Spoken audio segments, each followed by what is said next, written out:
Right మొత్తంగా కవిత కోరుకున్నట్టే జరిగింది. TRS పేరు వచ్చేలా తెలంగాణ రక్షణ సేన పేరుకు కేంద్ర ఎన్నికల సంఘం ఆమోదం తెలిపింది. ఇది కవితకు శుభవార్తే. 5 రోజుల్లోనే కేంద్ర ఎన్నికల సంఘం ఆమోదం తెలుపుతూ అధికారికంగా సమాచారం అందించింది. దీంతో కవిత పార్టీ పేరు తెలంగాణ రక్షణ సేన టీఆర్ఎస్ కు చట్టబద్ధత లభించినట్టయింది. తన వైపు నుంచి 5 పేర్లను ఈసీకి సూచించారు కవిత. టీఆర్ఎస్ వచ్చే తెలంగాణ రక్షణ సేనకు ఆమోదం తెలపడంపై కవిత చాలా ఖుషిగా ఉన్నారు. టీఆర్ఎస్ తనకు రాసిపెట్టి ఉందేమో అంటూ ట్వీట్ చేశారు కవిత. ఇక ఎన్నికల సంఘానికి కవిత ఇచ్చిన పార్టీ పేర్ల జాబితాను పరిశీలిస్తే 1 తెలంగాణ ప్రజా జాగృతి, 2 తెలంగాణ జాగృతి, 3 తెలంగాణ రక్షణ సేన, ఇక 4ది తెలంగాణ రాష్ట్ర జాగృతి, 5ది తెలంగాణ ప్రజాశక్తి. ఇక తెలంగాణ జాగృతి అధ్యక్షురాలిగా కవిత ఇచ్చిన 5 పేర్లలో 3టికి జాగృతి కూడా ఉంది. వాటిని లైట్ తీసుకుంది ఎన్నికల సంఘం. 3వ నెంబర్లో ఉన్న తెలంగాణ రక్షణ సేనకు ఆమోదం తెలిపింది. ఇంగ్లీష్లో టీఆర్ఎస్ అబ్రివేషన్ వస్తోంది. ఆ పేరును కవితకు ఇవ్వవద్దంటూ కొందరు అభ్యంతరాలు సైతం వ్యక్తం చేశారు. అయినా కేంద్ర ఎన్నికల సంఘం ఆ పేరుకే ఎందుకు ఆమోదం తెలిపింది? కొందరి ప్రశ్న ఇది. అభ్యంతరాలు తెలుపుతూ తమకు లేఖలు రాసిన వారి అభిప్రాయాన్ని ఈసీ పరిగణలోనికి తీసుకుందా తీసుకోలేదా అనేదే అసలు ప్రశ్న. విజయ్ గారు చూస్తున్నా మొత్తంగా కవిత ఫుల్ ఖుషీతో ఉన్నారు. ఏదైతే రావాలనుకున్నారో టీఆర్ఎస్ అనే పేరు మొత్తంగా వచ్చింది, నేను చాలా హ్యాపీ అంటూ కూడా ట్వీట్ చేసిన పరిస్థితి. సో మీరు చెప్పినట్టుగా అది తెలంగాణ రక్షణ సేన కానివ్వండి, రక్షణ సమితి కానివ్వండి, ఏదైనా పేరు కానివ్వండి, టీఆర్ఎస్ అనే బ్రాండ్ అయితే తనకు వచ్చిందంటూ కవిత హ్యాపీ ఫీల్ అవుతున్నారు. సో చాలా అంశాలు ఇక్కడ మనం మాట్లాడుకోవాల్సి ఉంటుంది. తెర వెనక చాలా మంత్రాంగం నడిచింది, యంత్రాంగం పనిచేసింది అన్న టాక్ కూడా వినిపిస్తోంది. సో ఎలా చూడాలంటారు పొలిటికల్గా ఈ నేమ్ని? అయితే వంశీ, ఇంతకుముందు మీరు చెప్పినట్టుగా భారత ప్రజాస్వామ్యంలో ఉన్న బ్యూటీ ఏంటంటే, ఈ భారత రాజ్యాంగం రాసినప్పుడే మనది బహుళ రాజకీయ పక్షాలుండే వ్యవస్థ. అంటే ఎన్ని పార్టీలనైనా ఆహ్వానించాలి, 1000 పూలు వికసించని అన్నట్టుగా ఎన్ని రాజకీయ పార్టీలు వచ్చినా కానీ వాటిని ఆహ్వానించాలి, వాటిని ఆమోదించాలి, వాటికి ఒక సరైన అవకాశం కల్పించాలనేది మన భారత రాజ్యాంగంలో కానీ, మన భారత రాజకీయ వ్యవస్థలో కానీ, ముఖ్యంగా ఎన్నికల సంఘంలో మార్గదర్శకాలలో కానీ చాలా కీలకమైన అంశం. ఎవరైతే రాజకీయ పార్టీ పెట్టుకుంటున్నారో వారికి వీలైనంత వరకు అనుకూలంగానే ఉండాలి ఎన్నికల సంఘం. అంతే తప్ప వారిని నిరోధించే విధంగా, వారి చర్యలను నిరుత్సాహపరిచే విధంగా, వారి ప్రయత్నాలకు ఆటంకం కలిగించే విధంగా ఎన్నికల సంఘం ఉండొద్దు. మీరు కవితే కాదు, ఎవరు, నేను పార్టీ పెట్టినా, మీరు పార్టీ పెట్టినా, ఇంకెవరు పార్టీ పెట్టినా కానీ వీలైనంత వరకు వారికి సహకరించే విధంగానే ఎన్నికల సంఘం కానీ, మన రాజకీయ వ్యవస్థ కానీ, మన చట్టాలు కానీ ఉండాలి. అందుకే వీలైనంత వరకు ఎవరైతే దరఖాస్తు చేసుకుంటున్నారో వారికి అనుకూలంగానే 90% వారి అభిప్రాయాలతో ఏకీభవిస్తూనే ఉంటాయి. అది ఇతరులకు ఇబ్బంది కలిగించినంత వరకు. సేమ్ పేరు కోరుకొని సేమ్ గుర్తు కోరుకుంటే అది ఖచ్చితంగా ఎన్నికల సంఘం నిర్ద్వందంగా తోచిపుస్తుంది. అందుకే తెలంగాణ రాష్ట్ర సమితి తనకు కావాలని కవిత ముందు కోరుకున్నది. అయినప్పటికీ ఎన్నికల సంఘం తెలంగాణ రాష్ట్ర సమితి అనే పేరును కేటాయించలేదు. ఎందుకంటే ప్రజల్లో ఒక రకమైనటువంటి గందరగోళం ఏర్పడుతుందని. కాబట్టి టీఆర్ఎస్ అనే పొడి అక్షరాలు తనకు దక్కేలా మరికొన్ని పేర్లు ఆమె సూచించారు. జనరల్ గా ఎన్నికల సంఘం ఒక రాజకీయ పార్టీకి దరఖాస్తు చేసుకున్న వ్యక్తుల మధ్య పరోక్షంగా కూడా సంప్రదింపులు జరుగుతూనే ఉంటాయి. వీళ్ళ తరఫు లాయర్లు కావచ్చు, వీళ్ళ తరఫు మనుషులు కావచ్చు, ఎప్పటికప్పుడు ఎన్నికల సంఘం అధికారులతో సంప్రదింపులు జరుపుతూనే ఉంటారు. జనవరి నుండి ఇప్పటి వరకు దాదాపు 4 నెలలు గడిచింది. ఈ 4 నెలల సమయంలో అనేక మార్లు వాళ్ళు వీళ్ళు మధ్యలో చర్చలు జరిగి ఉంటాయి. ఒక పేరు వచ్చినప్పుడు ఈ పేరు మీద ఈ అభ్యంతరం ఉంది, తెలంగాణ రాష్ట్ర సేన అని మీరు అన్నారు, కానీ తెలంగాణ రాష్ట్ర సమితి అనే పేరుకు చాలా దగ్గరగా ఉంది, వీలైతే ఇంకో పేరు మీరు కోరుకోండి అని వాళ్ళు అడగవచ్చు, వీళ్ళు చెప్పవచ్చు. మీరు చెప్పిన దాంట్లో ఫస్ట్ పేరు, సెకండ్ పేరు, థర్డ్ పేరు అన్నారు. కానీ అట్లా కాకుండా వీళ్ళతోనే చర్చలు జరిపి ప్రయారిటీ వీళ్ళనే ఎంచుకోమంటారు ఎప్పుడైనా. ఎందుకు అంటే, ఇంతకుముందే చెప్పినట్టు మన భారతదేశంలో ఎన్ని రాజకీయ పార్టీలు వస్తే అంత ప్రజాస్వామ్యం బలోపేతం అవుతుంది అనుకునే ఒక వ్యవస్థ. వేరే వేరే దేశాలలో 2 పార్టీల వ్యవస్థ ఉంటది, కొన్ని దేశాలలో ఒక పార్టీ వ్యవస్థ ఉంటది. భారతదేశంలో బహుళ రాజకీయ వ్యవస్థ ఉంది కాబట్టి ఎక్కువ పార్టీలు రావాలనేది ఇక్కడ ఎన్నికల సంఘం ప్రధాన లక్ష్యంగా ఉంటుంది. కాబట్టి కొత్తగా పార్టీ పెట్టాలనుకునే వాళ్లకు వీలంత వరకు సౌకర్యవంతంగా ఉండే విధంగానే ఎన్నికల సంఘం పనిచేస్తుంది. అందులో భాగంగానే కవితకు సహకరించినట్టుగా మనకు అనిపించినప్పటికీ నిబంధనల ప్రకారమే సంప్రదింపుల ప్రక్రియ పూర్తి చేసి వీరు కోరుకున్న ప్రియారిటీ బేస్ లోనే కొత్త పార్టీ పేరు కేటాయిస్తారు. రేపొద్దున గుర్తుల కేటాయింపులో కూడా అదే ప్రాధాన్యత క్రమం ఉంటుంది. వీళ్ళే కోరుకుంటారు, ఉన్న గుర్తులలో ఇవి ఉన్నాయి, మీకు ఏం కావాలి అని వీళ్ళని అడిగి వీళ్ళకి ఇష్టమైన వాటిని ఇంకొకరికి అభ్యంతరం పెట్టకుంటే, ఈ రాష్ట్రంలో ఆ గుర్తు ఇంకొకరికి లేకుంటే వీళ్ళకే కేటాయించే అవకాశం కూడా ఉంటుంది. వంశీ, రైట్. ఇక్కడ విజయ్ కుమార్ గారు మనం చూస్తుంటే ఒక రకమైన ఇది కనిపిస్తూ ఉంటుంది. అంటే ఇంతకుముందు కూడా కారు అదేవిధంగా రోడ్ రోలర్కి సంబంధించి చాలా అంశాలు తెరపైకి వచ్చాయి. ఇప్పుడు గుర్తు విషయంలో కూడా మరో ఇవ్వబోవచ్చా కవిత? మనం చెప్పలేము. అంటే కారు గుర్తుకు పోలి ఉన్న గుర్తునే ఆమె ఎంచుకుంటుందా, మీరు అన్నట్టు రోడ్ రూరల్ కావచ్చు, లేకుంటే రోటీ మేకర్ అలాంటిది కావచ్చు, ఇంకేది ఎంచుకుంటుంది అని మనకు ఇప్పటికే తెలియదు. కానీ ఎన్నికల సంఘం దగ్గర ఆల్రెడీ కొన్ని గుర్తించబడిన గుర్తులుంటాయి. ఆ గుర్తులలోనే ఈమె ఒకటి గుర్తు సెలెక్ట్ చేసుకోవాల్సి ఉంటది. మీకు గుర్తుండే ఉంటది, టిఆర్ఎస్ పెట్టినప్పుడు టిఆర్ఎస్ పార్టీకి బస్సు గుర్తు లేదు. టిఆర్ఎస్ పార్టీకి అప్పుడు బస్సు గుర్తు ఉంది, కారు గుర్తు లేదు. ఆ తర్వాత రాజకీయ పార్టీగా గుర్తింపు రిజిస్టర్ సంఘం ఉన్నప్పుడు ఒక గుర్తు ఉండొచ్చు, తర్వాత గుర్తింపు పొందిన తర్వాత మరో గుర్తు రావచ్చు. ఇప్పుడు గుర్తింపు పొందలేదు, ఇంకా కేవలం ఒక రాజకీయ పార్టీగా మాత్రమే నమోదైంది.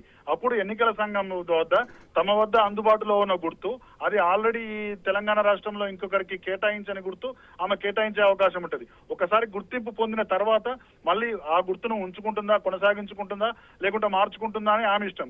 ఎందుకంటే టిఆర్ఎస్ పార్టీ పుట్టినప్పుడు సిద్దిపేటలో కేసీఆర్ గారు ఉప ఎన్నికల్లో పోటీ చేసినప్పుడు బస్సు గుర్తుతో పోటీ చేశారు. ఆ తర్వాత వారు గుర్తింపు పొందిన తర్వాత మార్చుకొని కారు గుర్తుకు మార్చుకున్నారు. పవన్ కళ్యాణ్ విషయానికి వస్తే ముందు గ్లాసు ఉంది, కానీ ఆయన గుర్తింపు పొందిన తర్వాత కూడా దాన్ని కంటిన్యూ చేస్తా అనుకున్నాడు కాబట్టి ఆ గ్లాస్ కంటిన్యూ అయింది. ఇప్పుడు కవితకు కూడా ఎన్నికల సంఘం తాత్కాలికంగా ఒక గుర్తును కేటాయిస్తుంది. గుర్తింపు పొందిన తర్వాత ఆ గుర్తును మార్చుకొని ఆమె మరో గుర్తుకు పోవచ్చు. ఏ గుర్తు ఎంచుకుంటుంది ఏంటి అనేది ఈ రాష్ట్రంలో గతంలో ఎవరికి కేటాయించని అందుబాటులో ఉన్న జాబితాను ఆమెకు సమర్పిస్తారు. అందులో ఒకటి ఆమె ఎంచుకోవాల్సి ఉంటుంది. అంతే తప్ప తనకు తానుగా ఒక గుర్తు తీసుకుపోయి నాకు ఈ గుర్తు కావాలి అని చెప్పే అవకాశం మాత్రం లేదు. Vamshi. Right. Thank you so much. Right. మొత్తంగా కవిత కోరుకున్నట్టే జరిగిందా? టీఆర్ఎస్ పేరు వచ్చేలా తెలంగాణ రక్షణ సేన పేరుకు కేంద్ర ఎన్నికల సంఘం ఆమోదం తెలిపింది. ఇది కవితకు శుభవార్తే. 5 రోజుల్లోనే కేంద్ర ఎన్నికల సంఘం ఆమోదం తెలుపుతూ అధికారికంగా సమాచారం కూడా అందించింది. కవిత పార్టీ పేరు తెలంగాణ రక్షణ సేన టీఆర్ఎస్ కు చట్టబద్ధత లభించినట్టయింది.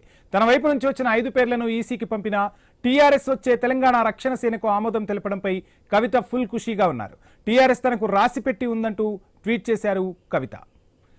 ఇక ఎన్నికల సంఘానికి కవిత ఇచ్చిన పార్టీ పేర్ల జాబితాను ఒకసారి మనం పరిశీలించే ప్రయత్నం చేద్దాం.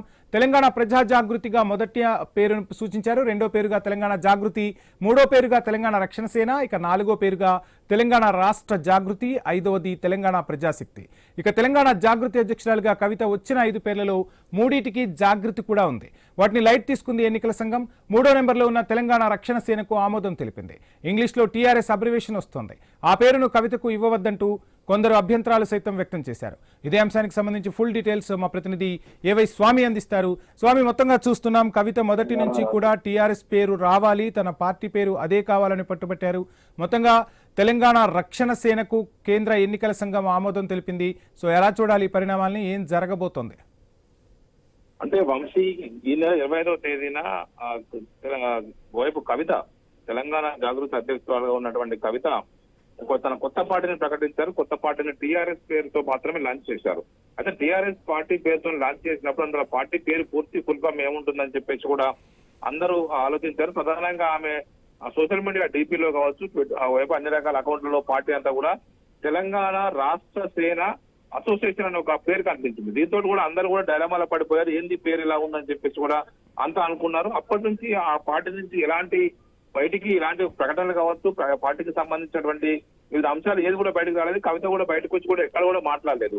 ఈ రోజు ఒకవైపు ఆమె కార్యాలయం నుంచి ఒకవైపు తమ పార్టీ పేరు తెలంగాణ రక్షణ సేనగా కేంద్ర ఎలక్షన్ కమిషన్ గుర్తిస్తూ మాకు అవకాశం ఇచ్చిందని చెప్పేసి ఆ పార్టీ కార్యాలయం నుంచి బయటకు ఒక నోటును విడుదల చేశారు. అందులో ఈ కవిత ఒకవైపు ఇప్పటికే కేంద్ర ఎలక్షన్ కమిషన్ కి తెలంగాణ ప్రజా జాగృతి లెటర్ హెడ్ మీద ఆమె అధ్యక్షురాలు హోదాలో లెటర్ రాశారు. కేంద్రంలో ఉన్నటువంటి ఎలక్షన్ కమిషన్ ఆఫ్ ఇండియాకి ఢిల్లీలో ఉన్న నిర్వాచన సదన్ లెటర్ రాశారు. ఇందులో commission of alternative names of the Praja party under article 1 of the constitution complaints of the with election guidelines అని చెప్పేసి కూడా ఆమె election commission of India guidelines అంతా ఒక సబ్జెక్ట్ ఒక లెటర్ రాసింది.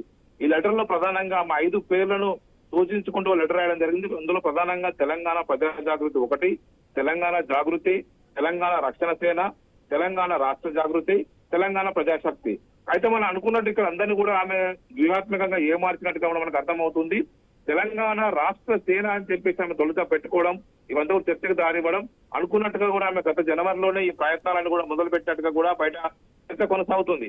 ఆమె బీఆర్ఎస్ పార్టీకి దూరమై ఇప్పటికి దాదాపుగా 10 నెలల కాలం గడుస్తూ ఉంది. పార్టీ నుంచి ఆమె సస్పెండ్ అయిన తర్వాత పార్టీలో జరిగినటువంటి అంతర్గత చర్చల తర్వాత ఆమె పార్టీ అధినాయకత్వం పైన చేసినటువంటి కామెంట్స్ కావచ్చు, వివిధ కీలక నాయకుల మీద ఆమె మాట్లాడిన మాటలు కావచ్చు, అన్ని గుర్తించినటువంటి పార్టీ అధిష్టానం జరుగుతున్న నష్టాన్ని పూరించడం కోసం ఆమెను పార్టీ నుంచి సస్పెండ్ చేసింది.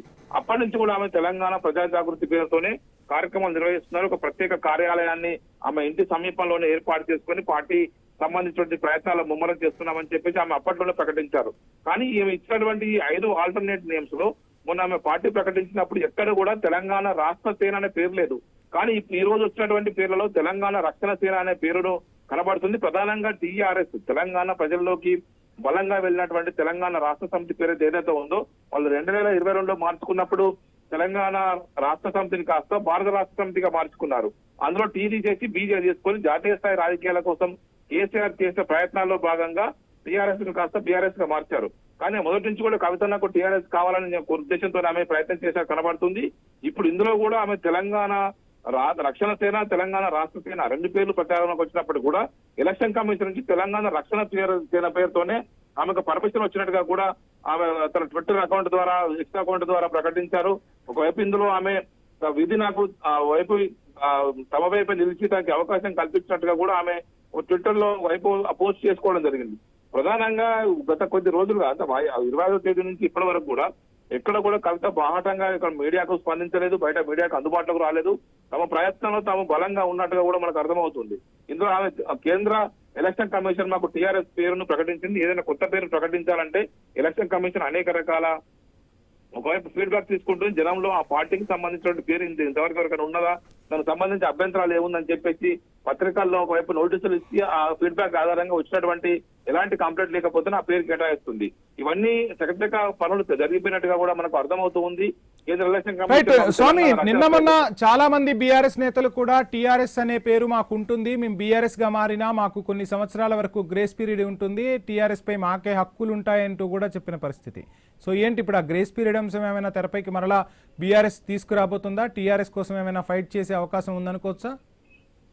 అంటే ప్రధానంగా 10 సంవత్సరాల వరకు ఆ సేమ్ పార్టీ పేరును ఎవరికి కేటాయించారని చెప్పేసి కూడా టెక్నికల్ గా మనకు తెలుస్తూ ఉంది. ఇప్పటికే ఒకవైపు పార్టీ పేరు ఒకవైపు మార్చుకొని 2-3 సంవత్సరాలు అవుతుంది కాబట్టి ఇంకా చాలా సమయం పడుతుంది. కాబట్టి వాళ్ళు ఇప్పటికిప్పుడు బీఆర్ఎస్ పేరును టీఆర్ఎస్ గా మార్చుకుంటారా లేదనేది కూడా ఇంకా స్పష్టత రావాల్సింది. ఇటీవల కాలంలో కేటీఆర్ ఒకవైపు మంచిర్యాలలో మీడియాతో చిట్చాట్ చేస్తూ మేము టీఆర్ఎస్ పేరును బీఆర్ఎస్ పేరుగా మార్చుకొని తెలంగాణ ఆ వైపు ఆత్మను కోల్పోయాము, ప్రజల్లో కూడా ఆ భావన ఉన్నది, మేము జాతీయ స్థాయి రాజకీయాల కోసం కేసీఆర్ చేసిన ప్రయత్నంలో భాగంగానే అలా మార్చారు. కానీ జనం దాన్ని జీర్ణించుకోలేకపోయారు. తెలంగాణ ఉద్యమం నుంచి కూడా తెలంగాణ ప్రజలంతా కూడా ఓన్ చేసుకున్నటువంటి మనం చూస్తున్నాము. తెలుగు రాష్ట్రాల్లో వైపు తెలుగుదేశం పార్టీ తర్వాత ఇంతకాలం మనగలిగినటువంటి ప్రాంతీయ పార్టీ ఏదైనా ఉందంటే అది టీఆర్ఎస్ పార్టీ మాత్రమే. వైపు 2001లో ఒకవైపు ఆవిర్భవించినటువంటి తెలంగాణ రాష్ట్ర సమితి కాస్త ఇప్పుడు 25 సంవత్సరాలు పూర్తి చేసుకుని 26 సంవత్సరాలు అడుగు పెడుతుంది. పేరు మార్పును చేసుకున్న తప్ప తెలంగాణ ప్రజల్లో ఆ పార్టీ గుర్తు కారు గుర్తు అలాగా ఉన్నది, వారికి సంబంధించినటువంటి వైపు ఫ్లాగ్ అలాగా ఉంది, ఏది కూడా మార్చుకోలేదు. కేవలం పార్టీ పేరులో టీ తీసేసి బి మాత్రం యాడ్ చేస్తున్నారు. తెలంగాణ అనే పదాన్ని తొలగించుకొని భారత్ అనే పదాన్ని యాడ్ చేసుకున్నారు.